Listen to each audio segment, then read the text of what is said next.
Hey everyone, it's Christina, Keto Boss Babe here, and we already talked about sweeteners, so if you missed the keto sweetener video, go ahead and check that one out. But now I want to talk to you about our keto and low carb flours. So when you are going to be baking, whether it's cookies or muffins or bread, you're going to need some kind of flour, and you don't want it to be that high carb processed wheat flour. So here are kind of your most common low carb and keto flour options. The first one I'm going to talk about is our almond flours. We get almond flour from a lot of different places. I'm super excited that Costco now carries almond flour, which has really decreased the price, which I absolutely love getting at that awesome deal. But we've also gotten flours, this Anthony version, the almond flour, online at Amazon, and you can get these bigger bags, these 5-pound bags, and they're actually pretty economical. They last for a while, which is great. So you can get them on Amazon, you can get them in your local store.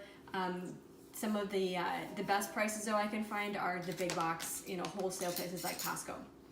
So let's talk about the difference between the two of these. So you have blanched and unblanched, just like you have with wheat flour, but the only difference is whether or not the skins are still on. So you can see that this one is unblanched right here, and then this one here is blanched. So this is white, kind of like wheat flour, and it'll be hard to see on the camera, but if you look in here, this is actually a little bit darker. It's kind of a little bit more mealy because it has the skins on it. So, and there is a little bit of a different flavor. This I feel like is maybe a little bit nuttier. This is a little bit kind of lighter. I love using the unblanched for things like pie crusts. When I'm mixing it in like maybe a granola bar recipe, I'm going to use almond flour. So the unblanched is going to be the one with the skin of the almonds on it.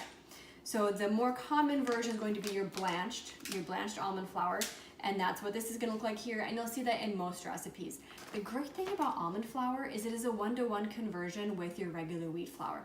So you're not making big changes to your recipes, you're not doing any conversions, you're literally just switching out the name of the ingredient and baking keto from there. So love our almond flours. Now if you are not an almond flour lover, we also have coconut flour.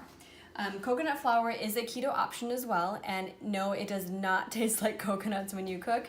There is maybe a little bit of a sweetness in there, but it is definitely not an overpowering coconut taste. So with coconut flour though, it is more absorbent than your wheat flour or your almond flours.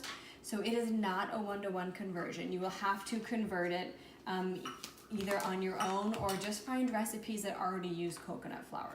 So it's more absorbent, so you'll use less coconut flour or you'll use more of the liquid ingredient like an egg or water or dairy or whatever milk you're putting in there. So I love to find recipes that actually combine the two. I find that those are really good. And again, there are tons of them out there. You just have to Google them or look on the Keto Dad Facebook page or on our YouTube page. But combining the two of them kind of gives me the best of both worlds. What I love about the coconut flour also is it's a cheaper price.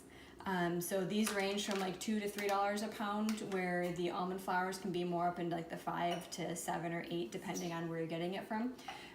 So I absolutely love kind of the price point on this one, but some people don't love kind of more of the grainy coconut. It's kind of a thicker, coarse flour in it. So these are the two most common types of flour, your almond flour and your coconut flour, when you're cooking keto or low carb. There are also other ones, so I know some people have coconut allergies, nut allergies. There is a sunflower seed flour that is out there. I haven't used it yet. I'm sorry for the kids that are playing with slime in the black background. You guys are silly. So there is a sunflower seed flour out there, and there are some other kind of like niche options for those who have nut allergies, but these definitely are the two most common. You can make some great baked goods with these. So go ahead, grab your sweetener, grab your flour, and start baking keto.